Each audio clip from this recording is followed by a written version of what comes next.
ನಾನೇನು ಮುನ್ಸಿಲ್ವೇ ಇಲ್ಲ, ನಾವು ಜೊತೆಲೇ ಇದ್ದೀವಿ, ಮುನ್ಸಿಲ್ವೇ ಇಲ್ಲ. ಬಟ್ ಅವ್ರು ಮಾಡೋದೇ ಹಿಂಗೆ ನನ್ನ ಬಗ್ಗೆ, ಅದಕ್ಕೆ ನಾ ಏನು ಮಾಡೋಕ್ಕಾಗಲ್ಲ. ಯಾರು ಕರೆದ್ರು ನನಗೆ?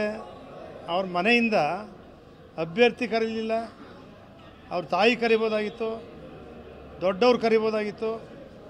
ಅವ್ರಿಗೆ ತೀರ್ಮಾನ ಮಾಡಿಬಿಟ್ಟಿದ್ದಾರೆ. ಜಿ ಟಿ ದೇವೇಗೌಡ ಇನ್ನೇನು ಏಜ್ ಆಗಿದೆ, ಮಗ ಬಂದಿದ್ದಾನೆ, ಮಗ ಸಾಕು. ಜಿ ಟಿ ದೇವೇಗೌಡ ಮಗ ನಮ್ಮ ಜೊತೆಗೆ ಬೇಕು, ಜಿ ಟಿ ದೇವೇಗೌಡ ರಾಜಕೀಯ ಸಾಕು ಅಂತೇಳಿ ತೀರ್ಮಾನ ಮಾಡ್ತಾರೆ. ಅಲ್ಲ, ರಾಜಕೀಯ ಸಾಕು ಅಂತ. ಕಾಂಗ್ರೆಸ್ ಅವ್ರು ಯಾಕ್ರಿ ಕರೀತಾರೆ? ಅವ್ರಿಗೂ ಗೊತ್ತು, ಕಾಂಗ್ರೆಸ್ ಅವರು ಭರ್ತಿ ಆಗೋಗಿದೆ, ಅಲ್ಲೂ ಜಾಗ ಇಲ್ಲ. ನಾವು BJP ಒಂದಾಗಿದ್ದೀವಿ, ಇಲ್ಲೂ ಜಾಗ ಇಲ್ಲ. ಅದರಿಂದ ರಾಜಕೀಯ ರಿಟೈರ್ಮೆಂಟ್ ತಗೋಂತ ಅವ್ರ ಆದೇಶ.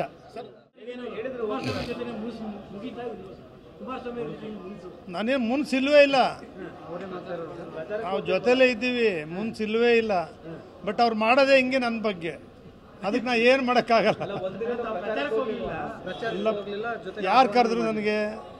ಅವ್ರ ಮನೆಯಿಂದ ಅಭ್ಯರ್ಥಿ ಕರೀಲಿಲ್ಲ, ಅವ್ರ ತಾಯಿ ಕರಿಬೋದಾಗಿತ್ತು, ದೊಡ್ಡವ್ರು ಕರಿಬೋದಾಗಿತ್ತು. ಅವ್ರಿಗೆ ತೀರ್ಮಾನ ಮಾಡಿಬಿಟ್ಟಿದ್ದಾರೆ. ಜಿ ಟಿ ದೇವೇಗೌಡ ಇನ್ನೇನು ಏಜ್ ಆಗಿದೆ, ಮಗ ಬಂದಿದ್ದಾನೆ, ಮಗ ಸಾಕು.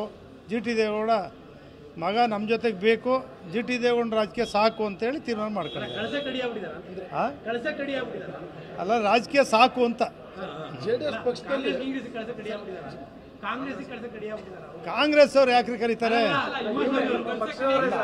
ಅವ್ರಿಗೂ ಗೊತ್ತು, ಕಾಂಗ್ರೆಸ್ ಅವರು ಭರ್ತಿ ಆಗೋಗಿದೆ, ಅಲ್ಲೂ ಜಾಗ ಇಲ್ಲ. ನಾವು BJP ಒಂದಾಗಿದ್ದೀವಿ, ಇಲ್ಲೂ ಜಾಗ ಇಲ್ಲ. ಅದರಿಂದ ರಾಜಕೀಯ ರಿಟೈರ್ಮೆಂಟ್ ತಗೋಂತ ಅವ್ರ ಆದೇಶ.